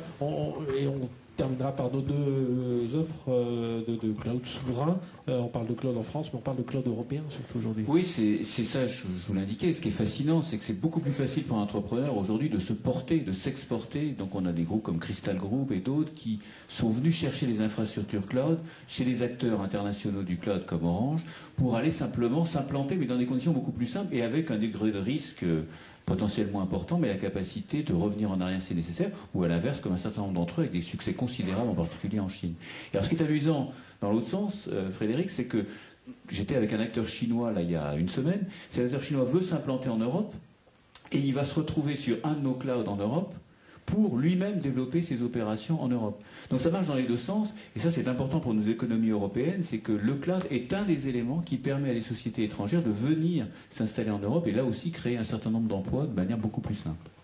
Philippe, sur cette question européenne, c'est comme ça, on essaie un peu de supprimer tout ce qu'on a entendu sur ces clouds souverains. Voilà, ça ne se limite pas à la France, hein, c'est ce qui est important de dire. Non, pas du tout. Ça commence, et je dois souligner quand même, on est suffisamment critique à l'égard de certains de nos acteurs, parfois à juste titre. L'initiative qui a été prise est quand même unique en Europe, à ma connaissance. Il y a d'autres initiatives en Angleterre, en Allemagne, etc. Mais nos amis allemands le font à l'allemand, c'est-à-dire qu'ils commencent par les normes et les méthodes. Nos amis anglais le font à l'anglais, c'est-à-dire libre-échange, mais une place de marché. Mais ils ne génèrent pas, ils ne font pas un pas en avant de concrétisation. Donc, dont acte, je pense quand même qu'il faut le souligner, on est suffisamment critique. Quand il y a des éléments qui vont dans le bon sens, on peut l'évoquer. Deuxième point, encore une fois, le nerf de la guerre. Je ne reviens pas sur le carburant, je viens sur la donnée, sur le savoir-faire. On se rend compte qu'avant c'était l'argent. Malheureusement, l'argent, il n'y en a plus beaucoup. Hein. C'est difficile à trouver, de plus en plus compliqué, on est noté, etc. Le numérique est un vecteur de croissance, certains pays s'en rendent compte, l'Europe est en train de s'en rendre compte. Donc la Commission européenne elle-même est en train de monter un certain nombre d'éléments pour dire, après tout, tous les pays européens sont dans la même complexité, est-ce qu'on ne peut pas favoriser quand même un certain nombre d'acteurs européens à même de traiter des préoccupations qu'on va retrouver en France, en Suisse, ou en Allemagne ou ailleurs. Donc là, c'est en train de sortir, et j'annonce que Numergy est partie prenante de ces éléments, voulant être un market maker, et donc disant, voilà, nous voulons participer à ces sujets. Et puis dernier point en termes de business, il est clair qu'un cloud souverain ou un cloud national franchouillard, c'est pas la finalité, du tout. C'est-à-dire simplement ça correspond à certains besoins, pour qui, et certains clients qui disent, moi la donnée en France, le support en France, un contrat français, un acteur français, c'est important. Nous apportons cette réponse. Mais en même temps, qui peut le plus peut le moins, donc on peut aussi, avec les mêmes éléments, apporter pour ceux pour qui ça n'est pas important, les sujets de réponse de qualité. Et puis demain, qui sait, victime de notre succès, soit des Numergy, Germany, etc. Mais je pense aussi à d'autres sujets qui sont à bâtir, qui sont l'interconnexion de cloud to cloud, et d'autres acteurs qui proposeront les mêmes engagements pour accompagner nos clients tout autour de l'Europe et de la planète. Donc, parce que là, les moyens, alors c'est plus des moyens gigantesques, c'est absolument colossal. Voilà ce que je crois, mais pour démarrer, le premier pas, c'est de dire on est né en France, on a un modèle en France, just do it. Patrick, ce sera le mot de la fin. Je crois qu'il est évident que si nous n'avons pas une vocation, une vision européenne, nous ne réussirons pas. Pour en être convaincu, je voudrais simplement vous rappeler, on a vécu dans les 40-50 dernières années, grosso modo, 4-5 cycles. Il y a eu le mainframe, il y a eu la mini-informatique, la micro-informatique, l'arrivée d'Internet dans les milieu des années 90, et puis le début des années 2000 avec, on va dire, la communication généralisée, le anywhere, anytime. Si vous regardez ces 5 cycles, et que vous dites maintenant, a posteriori, on regarde et on dit quels sont les acteurs qui ont marqué, qui ont donc gagné sur ce cycle. Le mainframe, on sait très bien, IBM est le seul survivant de cette époque-là. La mini-informatique, nous avions des acteurs en Europe, nous en avions en France. Il n'en reste aucun dans la mini-informatique. Ceux qui ont gagné s'appelaient Hewlett-Packard, s'appelaient Sun Microsystems et s'appelaient Digital Equipment. Vous prenez l'ère de la micro des années 80. En France, nous avions beaucoup d'acteurs. Vous vous souvenez des Zénith, des Micral, des Normorel et d'autres. Aujourd'hui, quels sont les acteurs qui sont restés sur le marché mondial de la micro? Dell, HP, Lenovo. Les autres sont des acteurs locaux, ont disparu. Vous prenez l'ère Internet des milieux des années 95, quels sont les acteurs qui ont, on va dire, formaté cette industrie? Ils s'appellent eBay, ils s'appellent Google, ils s'appellent Yahoo, ils s'appellent Salesforce. Il n'y a pas d'acteurs européens. Vous prenez le dernier élément, nous étions les champions du mobile, on va dire ancienne génération, Nokia, Ericsson, Siemens, Sagem, et j'en oublie. Qui a gagné la bataille de la connexion généralisée, le smartphone et la tablette? Apple, Samsung et quelques Asiatiques. Donc aujourd'hui, le cloud est une vraie révolution, les cartes sont redistribuées, nous avons une chance en Europe de pouvoir peser sur ce marché si on s'y prend bien. Et la première erreur à commettre serait de penser qu'en étant un acteur local sur son marché local, nous avons une chance de survivre à terme. Non, on va pouvoir vivre ou vivoter quelque temps, le temps que le marché se structure, et ensuite la messe sera dite, comme les 5 fois précédentes. Donc à partir de là, je pense qu'il y a une décision et une vision à avoir. Je pense que la décision et la vision sont là, ont été prises, autant pour Numergy que pour nous, c'est d'être un acteur à vocation européenne. Pourquoi? Parce que la survie passe par le fait d'être un acteur à vocation européenne. Bien voilà, je crois que c'est une belle conclusion. On peut remercier chacun de nos intervenants, les applaudir. Je vous invite, messieurs, à regagner votre place. Ah oui, pardon, excuse-moi. Excuse-moi, Didier. Est-ce qu'il y aurait des questions? Effectivement, je suis parti un peu vite. Didier, alors, n'hésitez pas, je ne sais pas s'il y a des... Oui. Alors, merci juste de vous présenter votre nom et votre société, s'il vous plaît. Excusez-moi. Bonjour, Nathalie Sauclière de la société SHI, qui n'est pas très connue en France, mais qui est un gros revendeur international américain, qui est le numéro 3 aux États-Unis avec des solutions de cloud. Je n'ai pas vraiment une question, mais j'ai plutôt une remarque. On va communiquer, si vous me le permettez, en mode collaboratif, pour reprendre certains de vos mots, qui s'adresse à Philippe Tavernier, qui parlait tout à l'heure de monde plus cultivé. Moi, je pense qu'on est plutôt dans un monde plus averti, parce qu'effectivement, via Internet, on a accès à beaucoup plus d'informations. Comme vous disiez tout à l'heure, quand on va consulter un médecin, par exemple, on en sait quelquefois plus que lui. Maintenant, la culture, pour moi, c'est un petit peu un parallèle que je voudrais faire avec le cloud, c'est l'enjeu. C'est la culture du cloud qu'on veut développer, c'est l'awareness, l'éducation des clients, du marché. Voilà, je voulais juste faire cette petite remarque. Je ne pense pas qu'on soit encore dans un monde cultivé. Si vous me le permettez, c'est un petit peu une extension de débat, un blog, une manière plus moderne que de poser toujours des questions dans le même sens.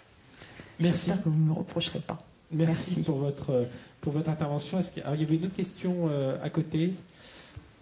Merci, donc n'oubliez pas de donner votre nom et votre société. Merci. Bonjour, je suis Jérôme Lioret, consultant pour la société Teiega. Ma question s'adresse directement à Emmanuel Obadia, suite à un propos tenu par Christian Contat qui évoquait le fait que les CD existaient toujours et les vinyles également, puisque récemment les Beatles ont vu leur discographie complète rééditée en vinyle. Et Emmanuel Obadia, vous avez, me semble-t-il, une réaction qui me laisse penser que vous ne partagiez pas ce point de vue. Est-ce que vous pourriez l'expliciter ou alors contredire ce que je viens de dire? Je ne vais pas contredire ce que vous venez de dire. Je vais prendre un autre. Je vais reformuler ma question ou la reposer. Donc, Christian Contat a dit qu'il était possible d'avoir une offre totalement numérique, que le CD existait toujours, on parlait de musique, et que le vinyle existait lui aussi toujours. Et je vous ai vu sourire, puisque vous êtes visiblement convaincu de la seule pertinence du cloud public, j'aurais souhaité savoir ce que vous pensiez du CD et du vinyle, en maintenant la métaphore. Ok, pour le CD et le vinyle, je pense qu'à terme, ces choses-là seront du domaine de l'Antiquité et seront utilisées par une minorité. Et pour prendre un autre parallèle, aujourd'hui, combien d'entreprises construisent encore leur centrale électrique? Donc si vous prenez un autre parallèle, puisqu'on a beaucoup utilisé la notion d'énergie dans la façon de discuter, début du XXe siècle, les gens, pour n'importe quel type de business industriel, avaient leur propre centrale d'énergie. Qui aujourd'hui fait encore sa centrale d'énergie? Très peu d'industries lourdes éventuellement s'assure là-dessus, mais on va chercher son énergie chez le plus offrant, etc. C'est exactement ça qui est en train de se produire.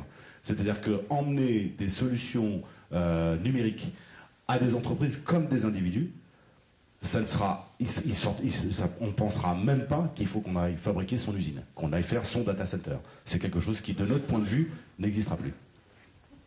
Longue vie au vinyle. Vous avez encore des 78 tours parce que c'est génial avec un vieux truc à aiguille, c'est top. Alors, je n'en ai pas, mais en revanche... Il faut le faire. Écoutez, je vais suivre votre conseil à l'occasion. En revanche, le fait de posséder son vinyle ou son CD simplifie, de mon point de vue, considérablement les aspects liés au droit numérique. Et je pense aussi que l'évolution, la digitalisation de nos vies et la remise de toute notre histoire personnelle, si on ne prend que celle-ci au cloud, mérite qu'on se penche quand même sur des supports qu'on peut conserver chez soi, si antiquité ou si désuets qu'ils puissent paraître. Voilà, c'était pour ça que je vous avais posé la question. Oui, on va passer à une autre question. C'est vrai qu'après, il faudra avoir aussi une question de génération. Je pense que si encore des gens qui raison, je suis trop sur vinyle, Lady Gaga sur vinyle, je ne crois pas que ce soit... Il y a un grand avenir. Monsieur. Oui, Gassan Osman, Société Cimitech Technologies. Je voudrais poser juste une petite question. Comment vous verrez l'avenir du cloud dans les années 2020, en sachant qu'il y a une dizaine d'années, toute l'Europe était industrialisée, et au bout de 10 ans, donc, on a perdu l'industrie au profit donc, des pays émergents, notamment la Chine. Donc d'ici 2020, on aura également, en dehors de la Chine, l'Inde, le Brésil. Donc autrement dit, avec toute la liberté qu'on dispose aujourd'hui avec le cloud, n'importe qui peut aller adhérer sur n'importe quel data center qui se trouve en Chine ou n'importe où. Est-ce qu'il y a un danger en 2020? Merci. Patrick? Moi je pense que si on n'y prend pas garde, il y a un réel danger. On ira chercher le service là où il est produit de la façon la plus efficace. Si je prends un parallèle, et je ne veux pas rentrer dans un débat géopolitique, mais aujourd'hui, on faisait référence à l'électricité il y a un instant, est-ce qu'il viendrait à l'idée d'un homme politique ou de quiconque au niveau européen de se dire, pour nos besoins électriques, on dépendrait exclusivement d'un câble qui serait transatlantique ou d'un câble qui viendrait de l'Est? La réponse, c'est non. Donc aujourd'hui, la problématique du numérique, c'est exactement la même que celle de l'électricité. C'est-à-dire que toutes nos économies sont basées sur une économie de traitement numérique. Donc à partir de ce constat, peut-on imaginer en Europe ne pas être partiellement, voire totalement autonome dans la production de cette puissance numérique qui sous-tend nos économies? Je ne sais pas si la prospective c'est 2020 ou 2030, on ne sait pas ce que sera la géopolitique à 25 ans.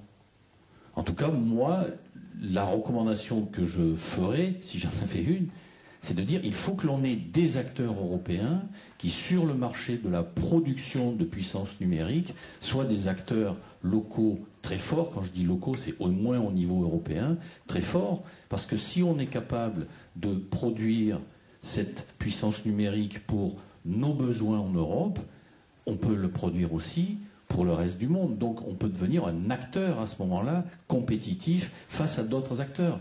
Et pourquoi la problématique est au niveau européen? Parce que le marché est à cette taille. Il n'y a aucune, en tout cas pour moi c'est très clair, il n'y a aucune possibilité qu'un acteur qui adresserait le marché local, c'est le marché français, le marché italien ou le marché espagnol, voire le marché portugais, puisse survivre devant les acteurs qui ont, et vous le soulignez, des acteurs qui viennent d'Asie et qui ont une puissance mondiale, globale. Donc c'est un réel débat qui est d'ordre géopolitique à terme. Un mot, Pierre, assez rapide. Pour ajouter, bon, difficile de comparer le déclin industriel de l'Europe. On ne va pas revenir sur les problèmes de coûts de main-d'œuvre versus les pays émergents, etc., qui à l'époque avaient des coûts de main-d'œuvre très bas, qui d'ailleurs petit à petit, la réduction se fait, les politiques consuméristes, etc. C'est un débat un petit peu à part. En revanche, sur le phénomène numérique et cloud, là il y a un enjeu. Un enjeu de souveraineté des données, des informations, notamment la sécurité de ces informations-là. Mais il y a une formidable opportunité. C'est que, et particulièrement en France, deuxième chance, on est parti les premiers en tant que pays sur le cloud avec une vision européenne. Et deuxième opportunité, c'est que l'essentiel de la structure de coût des grandes centrales énergie numérique qu'on est en train de construire, c'est l'électricité. Et chance pour nous, et pour un bon bout de temps encore, l'électricité que l'on produit en France sera une des plus compétitives au monde. Donc là, on a une opportunité d'être au cœur d'un système qui va nous permettre de créer un environnement numérique pour l'ensemble du continent européen, qui, sur la durée, peut être cette fois-ci compétitif. Ça va être un jeu d'opportunités, de rapidité, de conviction. Mais là, on a une chance avec tous les ingrédients pour réussir. C'est à nous de réussir. Christian, tu as un élément de réponse? Oui, 2020, oui, très rapidement, 2020, on ne sait pas trop, de toute manière c'est assez loin maintenant. Maintenant, ce qui est sûr, c'est que le cloud change l'économie des choses. Le cloud, c'est la virtualisation, la standardisation et l'automatisation. Ça signifie qu'économiquement, on peut faire en France des choses finalement qu'on ne pouvait pas faire traditionnellement. Je crois que ça c'est un point très important. On va pouvoir faire des choses nouvelles. Où on va aller chercher le cloud, ça va dépendre aussi de notre capacité à innover, nous Français, à innover dans les usages. Si on arrive à innover dans les usages et même à attirer les autres, pourquoi pas attirer les Chinois, pourquoi pas attirer les Singapouriens, pourquoi pas attirer les autres vers nous par rapport aux usages, eh bien, peut-être que la France sera effectivement leader dans le domaine du cloud, ce qu'on espère tous ici. Donc l'automatisation, une vraie chance pour nous en termes économiques. Et puis, si on est innovant, si on va chercher les usages, eh bien, on peut attirer plutôt que de partir tout simplement. Emmanuel? Oui, je voulais rajouter juste un petit mot parce qu'il y a beaucoup d'acteurs d'infrastructure autour de la table. Je suis un peu le seul représentant des logiciels. Donc, je suis très flatté, mais c'est le cas. IBM ne fait pas son cœur de business sur l'édition de logiciels. Le cœur de ses bénéfices, oui, mais pas le cœur de son business. Enfin, peu importe, on va voir dans le débat. Je voudrais dire que je rejoins Patrick sur l'idée de l'importance que la France et plus largement l'Europe prennent toute sa place dans l'économie numérique et nous créent des leaders pour ne pas vivre ce qu'on a vécu dans les autres vagues. Mais je pense qu'il y a aussi une chance, à part le fait qu'on construise le meilleur cloud, les meilleurs clouds au niveau infrastructure en France pour servir la planète et une ambition mondiale, il faut que les éditeurs de logiciels aient une ambition mondiale. Vous avez une chance extraordinaire devant vous. Le cloud abat les frontières. Prenez cette opportunité. Les Français ont toujours été extrêmement créatifs, innovants. C'est l'opportunité de développer des solutions qui vont avoir une autre portée que celle que vous aviez développée auparavant parce que vous avez la possibilité d'adresser un marché beaucoup plus large. Et donc il faut le faire. Il faut qu'on crée en France des géants du logiciel et du logiciel cloud et en particulier donc qui vont rayonner sur l'Europe. C'est ça que je voulais ajouter. Merci. Puis vis-à-vis de Christian, il faut quand même rappeler qu'Emmanuel est un ancien de Lotus, donc oui. il connaît bien ses solutions. 500 développeurs IBM en France, c'est tout. On a le temps de prendre une dernière question. Je voulais juste faire une remarque. C'est encore moi. Oui. Par rapport à ce qui a été dit sur l'utilisation des CD et dans l'industrie du cloud. Est-ce que la question n'est pas de faire un parallèle avec ce qui s'est passé dans l'industrie du logiciel il y a 15-20 ans lors de la dématérialisation des licences qu'on a connues? Moi, à l'époque, j'étais au marketing d'un grand SOD, les Software Only Dealers, qui s'appelait HIS.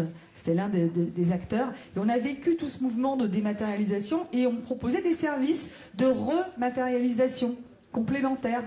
pour certains clients qui en avaient besoin. Donc peut-être que l'utilité des CD, voilà, le but ultime, effectivement, c'est le cloud public. Et les CD, ça sera un service d'accompagnement. Merci pour votre remarque. Une dernière question, en haut, monsieur. Oui, bonjour. Donc Christian Sayet, Cloud Netcare, acteur du cloud, éditeur de logiciels depuis 3 ans. Déjà, je vous remercie pour la qualité des débats. Effectivement, c'était très intéressant. Monsieur Stark, pour l'historique concernant effectivement tout ce qu'on a raté en Europe. Et donc j'ai 2 questions pour Monsieur Stark et pour Monsieur Obadia. La première, c'est est-ce que vous ne croyez pas que malheureusement ça va se réitérer parce que on ne voit pas émerger de grands acteurs européens. Là, bravo encore pour effectivement Claude Watt et Numergy. Mais au niveau européen, à ma connaissance, j'en vois pas qui se construisent pour pouvoir contrecarrer nos amis américains et nos amis asiatiques. Ça, c'est la première interrogation. Et concernant Monsieur Obadia, votre remarque de aller vers l'international, je peux en parler puisqu'on est au début. De la même manière, ça nécessite beaucoup de moyens, ça nécessite effectivement des moyens financiers, mais également des moyens humains. Et à ce titre, en France, cette fois-ci, le fait qu'il y ait cet ascenseur qui soit fait entre les startups, les PME et les grands comptes, ça fait 20 ans que je suis dans le monde du service et je ne l'ai pas vu, et ben encore une fois, on ne va pas le faire. C'est-à-dire qu'on laisse les pépites émerger. Alors je ne sais pas si j'en ferai partie, c'est pas prétentieux, mais d'autres sociétés comme Covoiturage, vous en avez entendu parler, un investisseur américain a mis dedans alors qu'il n'y a personne qui voulait le faire en France. Voilà. Donc 2 questions concernant la construction européenne et concernant le fait de pouvoir aller vers le marché mondial. Je rappellerai juste que derrière Claude Watt, il y a quand même Orange et Thales, et derrière Numergy, il y a SFR et Bull qui sont quand même des acteurs importants. Patrick. Alors pour aller vers l'Europe, si la question est-ce que la messe est dite, non. Sinon, franchement, open source, on n'a aucun legacy, on part d'une page blanche. Donc je pense que pour qu'il y ait émergence d'acteurs européens, il faudra que les acteurs partagent à la fois la même vision, partagent la vision d'un point de vue du marché, des services à apporter, d'un point de vue des architectures et des choix technologiques à faire. Et là, il pourra y avoir à ce moment-là émergence d'un acteur de poids européen qui pourra jouer sur le marché mondial. Un mot Philippe, et puis un mot Didier, et ensuite Emmanuel. Oui, rapide pour tous. Je vais être rapide. L'histoire est éclairante, mais en même temps, il faut qu'on arrête. Rapprochez bien le micro. Je disais, il faut qu'on arrête. C'est-à-dire que c'est très français. On doute, on questionne, on introspecte, etc. On vote, on revote, on compte les votes. Voilà. Ça dure. Donc, à propos, j'ai une collection de vinyles extraordinaire. On pourra en parler après. Mais, tout ça pour dire, on est là devant quelque chose de nouveau. Et si on part un peu dans le doute, un peu dans le questionnement, jamais on va gagner une finale de Coupe du Monde de rugby. Pourtant, on les a toutes perdues.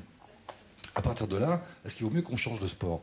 Vu ce que j'ai vu sur les 2 derniers matchs, ok, eh bien, cette énergie qu'on essaye de mettre à disposition dans le carburant, que les différents managers ont exprimé avec beaucoup de conviction, beaucoup de passion, etc., et sur lequel le chemin reste à faire, il faut que ce soit le nôtre, c'est-à-dire pas seulement les 5 ici, le vôtre, ceux de vos collaborateurs, etc. Parce que là, pour le coup, on a un vrai joli coup à jouer et vite. Et je suis convaincu, en tout cas je ferai tout pour porter ça, au niveau national et au niveau européen. C'est quand même une chance extraordinaire. Donc pour une fois qu'on a une bonne idée, qu'on a des moyens, qu'on a des ingénieurs extraordinaires, des technologies et des startups, je voudrais juste un petit élément pour dire, il n'est pas question que nous restions dans notre data center avec la conviction de savoir tout faire, etc. Il y a plein de startups qui ont des produits, des systèmes, des qualités de service innovantes, en France et en Europe, et pas que. Je les invite à nous appeler, tout ne sera pas prêt tout de suite, mais on va travailler ensemble, on va monter un écosystème, on va s'apprendre l'un de l'autre, et je pense que c'est comme ça qu'on va gagner. Et cette certitude-là, je voudrais qu'elle soit vôtre. Si ce n'est pas ce soir, c'est demain, après-demain. Venez nous voir, on a plein de choses à faire ensemble. Didier et puis Emmanuel. Oui, je crois qu'il ne faut pas succomber à ce genre de raisonnement. Moi, j'observe en tout cas dans Orange, et il y a d'autres champions nationaux, on est aujourd'hui, nous, dans 166 pays. J'étais absolument fasciné par le fait qu'on a fait 2 dîners en Chine, 40 clients français qu'on accompagne justement en Chine. Et de ce point de vue-là, le ticket d'entrée par rapport à la conférence de ce soir, le ticket d'entrée pour être pertinent en Chine aujourd'hui, sur les aspects IT et télécom, est beaucoup plus bas que celui que vous pouviez imaginer, ne serait-ce qu'à 3-4 ans. Donc vous pouvez, avec un certain degré d'entrepreneurship, c'est vrai, un certain degré d'investissement, c'est vrai aussi, surtout en compréhension du marché local, mais vous avez sur le plan des technologies, vous avez un atout formidable pour vous déployer avec des acteurs comme nous et d'autres qui sont aujourd'hui capables de porter la France dans d'autres environnements. Donc je crois qu'il ne faut surtout pas tomber dans ce côté un peu franco-français. Nous avons la capacité en France, avec des acteurs français et avec d'autres, de s'exporter et de réussir à l'étranger. Emmanuel, pour la réponse. Je voulais compléter rapidement, d'une part, sur la remarque, je partage les inquiétudes et j'utiliserai cette inquiétude un peu de la même manière, c'est-à-dire utilisons cette inquiétude pour faire quelque chose, pour changer la donne et pour déjouer cette espèce de fatalité qui aurait que les Européens ne peuvent pas avoir de grands acteurs. Je voudrais un contre-exemple à ce que vous avez dit. Il s'appelle SuccessFactors. C'était un éditeur, une start-up qui a bien grimpé, qui était une entreprise des pays nordiques, qui a été rachetée par SAP. Donc c'est racheté chez un acteur européen, mais c'était quand même quelqu'un qui a innové et qui a fait vraiment un changement et une réussite dans le domaine des RH sur le cloud. Donc voilà un exemple. Et le gars qui l'a monté, franchement, il n'était pas venu, il n'avait pas beaucoup de moyens et il a quand même réussi à se vendre dans le monde entier. Je reviens aussi sur ce que vous avez dit, c'est cher d'aller à l'international. Oui, c'est cher d'aller à l'international dans l'absolu quand vous vendez un produit matériel. Quand vous vendez un produit immatériel, justement la structure du cloud vous enlève un certain nombre de ses coûts, notamment le coût de distribution et le coût de présence. Faire du marketing sur le cloud au niveau global, ça peut se faire, beaucoup moins de moyens que si vous vouliez animer une force commerciale qui doit aller sur place pour aller chercher les clients. Donc vous pouvez démarrer votre business à l'international avec moins d'investissement. Puis je terminerai sur une chose, je vous invite, pour ceux qui ont envie de faire bouger les choses en France, à rejoindre, on a démarré au Syntec une commission web et mobilité pour adresser ces problèmes, pour faire en sorte que la réglementation, le cadre légal, le cadre fiscal, parce que beaucoup de choses se passent au niveau fiscal pour des entreprises start-up et les financements, ça change. Venez, c'est ouvert. Venez donner votre contribution en termes d'opinion, venez donner votre énergie, faisons des choses. On prépare un manifeste pour peser sur les pouvoirs publics, à la fois au niveau français, mais aussi au niveau européen. Il faut que l'Europe réussisse cette transition. Voilà, les invitations sont lancées chez nos partenaires. Merci encore à tous nos intervenants, merci à vous. Et je passe la parole à Simon.